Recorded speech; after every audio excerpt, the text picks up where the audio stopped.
Bienvenue dans cette nouvelle édition du 12-15. Au sommaire de l'actualité, Johannesburg en Afrique du Sud s'apprête à accueillir le 15e sommet des BRICS du 22 au 24 août. La question des inégalités et le rôle des pays développés dans la lutte contre le changement climatique sera au menu de ce rendez-vous, tout comme l'épineux dossier de l'élargissement des BRICS. Le renforcement de la coopération sud-sud en matière de sécurité aérienne. Le Nigeria et le Tchad sont parvenus à un accord sur les opérations de sauvetage des aéronefs en danger. Le point également à suivre dans ce journal sur le commerce extérieur du Ghana, où les exportations reposent principalement sur l'or, les hydrocarbures et le cacao. La CEDEAO va-t-elle franchir le pas au Niger? Les chefs d'état-major des pays de la communauté économique des États d'Afrique de l'Ouest poursuivent ce vendredi leur rencontre ouverte ce jeudi à Accra au Ghana, une réunion pour discuter des modalités d'une éventuelle intervention armée au Niger afin de rétablir le président Mohamed Bazoum dans ses fonctions. Il s'agit de préciser les contours à propos de cette éventuelle opération militaire coordonnée à laquelle plusieurs pays du continent ont exprimé leur opposition. Alors au sujet de cette rencontre, les conclusions sont attendues, mais il semblerait que l'organisation maintienne l'option militaire face aux putschistes. La CEDEAO évoque aussi une mission de soutien à la stabilisation. L'option diplomatique reste encore toutefois envisageable. Le sommet des BRICS s'ouvrira le 22 août prochain et durera jusqu'au 24 août en Afrique du Sud. Plusieurs sujets seront au programme, notamment celui de l'élargissement de l'organisation. Plusieurs pays africains ont exprimé leur volonté de rejoindre ce bloc économique. Sur la liste des postulants, l'Algérie, l'Égypte et l'Éthiopie. Le sommet de Johannesburg sera cette année, se penchera donc ainsi sur un possible élargissement des BRICS, pour l'instant composé du Brésil, de la Russie, de l'Inde, de la Chine et de l'Afrique du Sud. Nathalie Mo. L'élargissement du groupe des BRICS figure en bonne place de l'agenda du 15e sommet du bloc diplomatique organisé en Afrique du Sud du 22 au 25 août 2023. BRICS et l'Afrique, partenariat pour une croissance mutuellement accélérée, un développement durable et un multilatéralisme inclusif, thème de l'événement, reflète la volonté des candidats africains d'enrichir leurs partenariats multilatéraux. L'Algérie, l'Égypte et l'Éthiopie ont formellement annoncé leur candidature, tandis que le Sénégal, le Maroc et le Nigeria ont manifesté leur volonté à rejoindre l'organisation. L'Afrique présente des candidatures à fort potentiel de croissance, 5,3% en 2023-2024 pour l'Égypte, ainsi qu'une contribution d'1,5 milliard de dollars à la nouvelle banque de développement, l'institution financière des BRICS, proposée par l'Algérie. Ce qui va changer lors de ce sommet, ce sont les besoins immédiats de notre continent en matière de développement, d'appui financier, de poursuite d'un avenir prospère pour le continent. Une éventuelle adhésion aux BRICS ouvre aux candidats africains un marché de 3,2 milliards de personnes. Les BRICS représentent également 31,5% du PIB mondial et 20% des flux commerciaux internationaux. Par ailleurs, le groupe des pays émergents a également établi une force céréalière responsable d'un tiers de la production mondiale. Une opportunité pour l'Afrique dans un contexte de reconfiguration de l'accord céréalier avec la Russie, décidé lors du sommet Russie-Afrique du 26 au 30 juillet 2023 à Saint-Pétersbourg. La situation géopolitique actuelle dans le monde nous invite à réfléchir sur ce qui se passe dans le monde, car nous n'avons plus affaire à des suppositions ou à des choses qui pourraient arriver.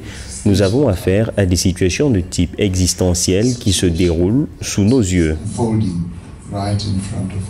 C'est la première fois depuis l'adhésion de l'Afrique du Sud en 2011 que les BRICS sont prêts à accueillir de nouveaux membres. L'expansion des BRICS donne l'opportunité aux pays africains de créer de nouvelles synergies économiques, contribuant à la création d'un ordre mondial plus équitable.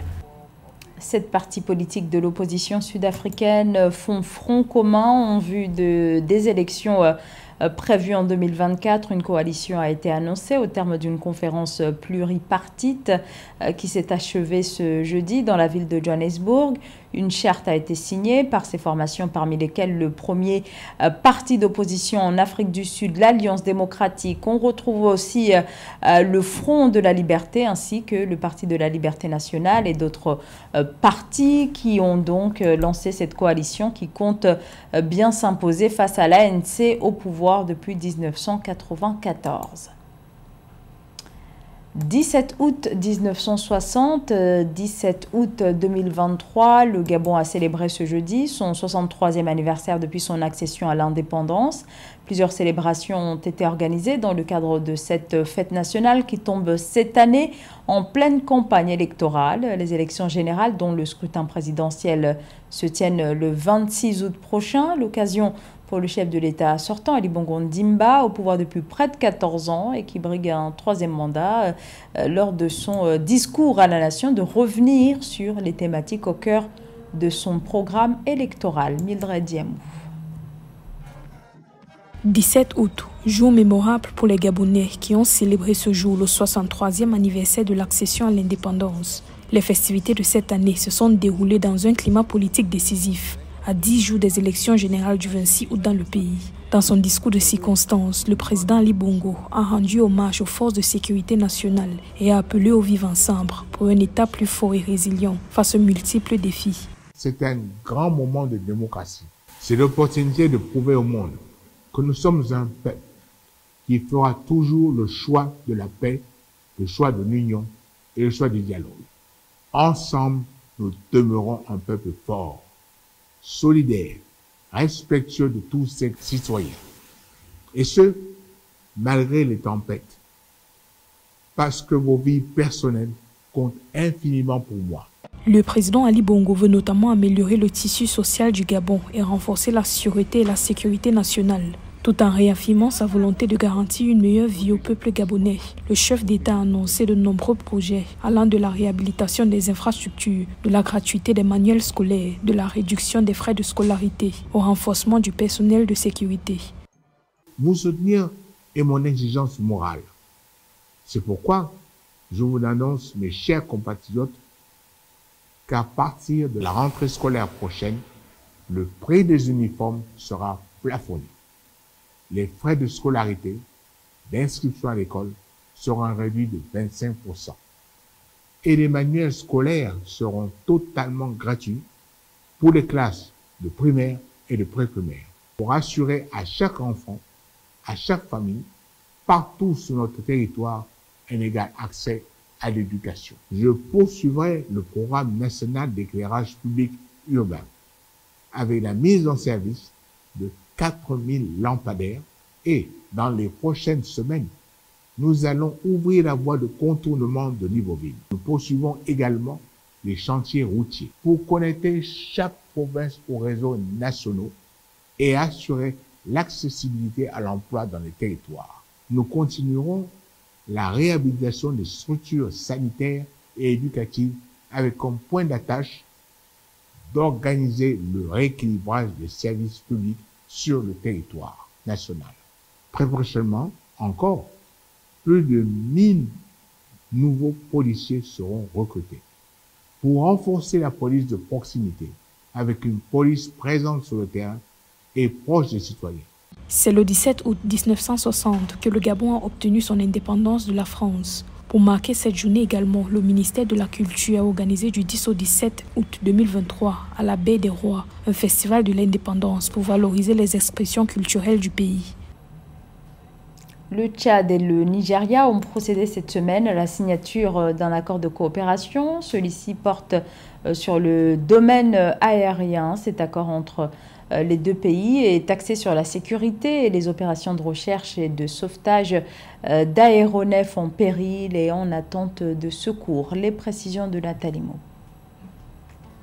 Le Tchad et le Nigeria se sont liés dans une coopération sud-sud gagnante dans le secteur aérien. Le 14 août 2023, les autorités de l'aviation civile des deux pays ont signé un accord relatif aux opérations de recherche et de sauvetage d'aéronefs en détresse. Les deux États voisins ont ainsi convenu des modalités de coopération entre les centres de coordination de sauvetage de Kano et de Lagos du côté nigérian et de N'Djamena côté tchadien.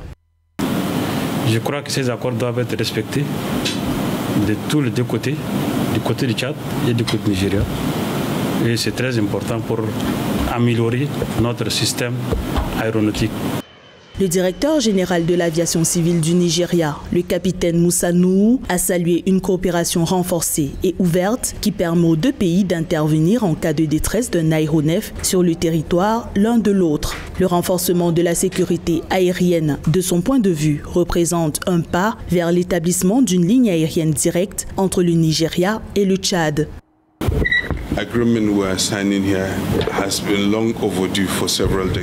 C'est juste le début du partenariat qui va commencer entre le Tchad et le Nigeria. J'espère que dans le futur, les deux pays vont s'apporter un soutien mutuel en cas de problèmes techniques. J'espère que très vite, il y aura des vols directs entre le Tchad et le Nigeria, entre Abuja et N'Djamena.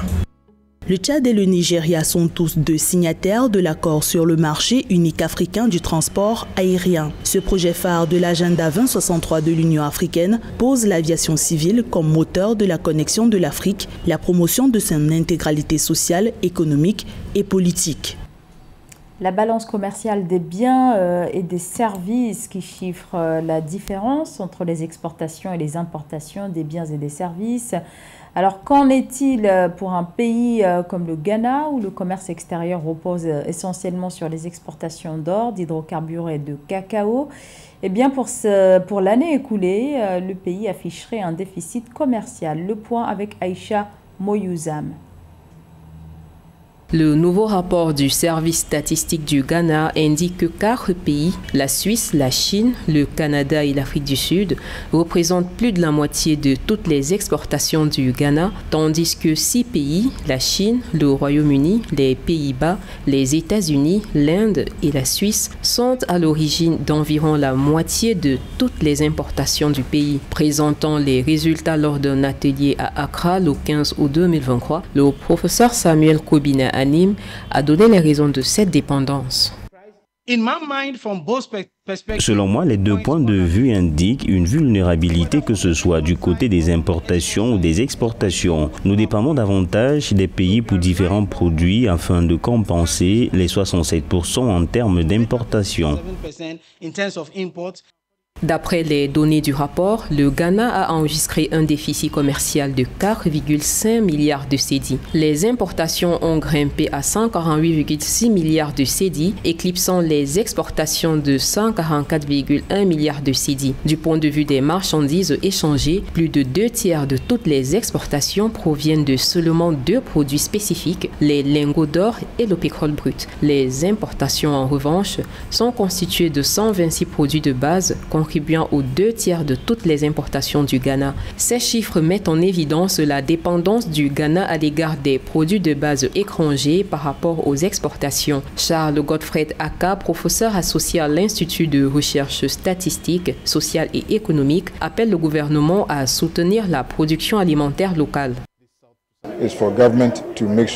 C'est au gouvernement de s'assurer que la nourriture que les Ghanéens veulent consommer soit disponible et produite localement. La production alimentaire locale est l'un des problèmes les plus critiques du Ghana. Nous devons produire suffisamment de nourriture comme les oignons du Niger, les tomates du Burkina, le riz et le sucre que nous importons d'Asie. Ce sont des choses que nous avons la capacité de produire ici à grande échelle et à moindre coût.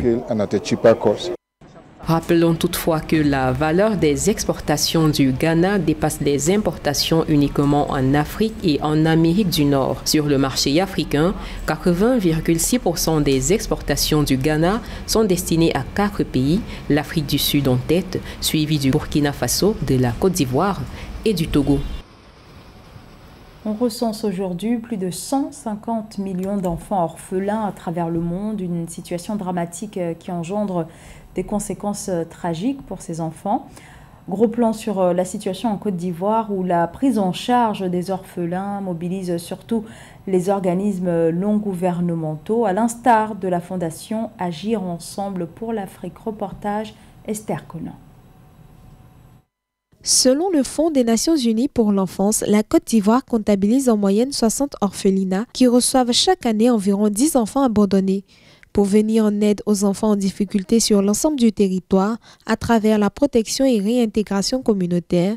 Le gouvernement ivoirien a mis en place en 2025, avec le soutien de l'UNICEF, le programme de la protection des enfants et adolescents vulnérables. À côté des initiatives publiques, des associations apportent aussi leur contribution. C'est le cas de la Fondation Agir Ensemble pour l'Afrique de Madame Marie-Jo Trenou qui a offert un don financier d'1 million de francs CFA à l'orphelinat Padre Pio de Yao mercredi 16 août 2023. C'est une grande surprise d'abord. Et ensuite, c'est un honneur. Pour finir, je pourrais dire que c'est une grande joie. Parce que les dons, nous en avons besoin pour les enfants. Et c'est comme cette fondation vient pour nous enlever une épine dans le pied. En Côte d'Ivoire, les orphelinats accueillent des enfants abandonnés dans la rue à la suite de violences ou de crises politiques. Il peut s'agir également d'enfants issus de viols ou encore des personnes en démence. De ce fait, en plus de son don, l'AEA, à travers sa vice-présidente, invite à la solidarité et à la prise en charge des orphelinats. Cette action pour nous est inscrite dans le droit chemin de la Fondation Agir Ensemble. Les orphelinats, quand on les voit, ils sont là, mais on ne sait pas comment ils se débrouillent pour s'occuper des enfants d'autrui. Vous voyez? Donc c'est des enfants qu'on leur ramène comme ça. Tous les cas sont confondus. Des enfants jetés, des enfants abandonnés, des enfants je ne sais pas quoi. Et donc je pense que même si l'État en prend en charge une partie de leurs problèmes, de leurs préoccupations, ça ne serait jamais suffisant. Et il va falloir que nous ayons tous cette culture de la solidarité pour venir en aide à ces enfants-là, parce que c'est des futurs citoyens d'une nation. Le gouvernement ivoirien apporte un soutien pour faciliter la scolarisation et la formation professionnelle des orphelins, des enfants démunis et vulnérables chaque année, ainsi que des vives et non-vives, avec une prise en charge des orphelins et autres enfants rendus vulnérables du fait du VIH-Sida estimé à 60 000.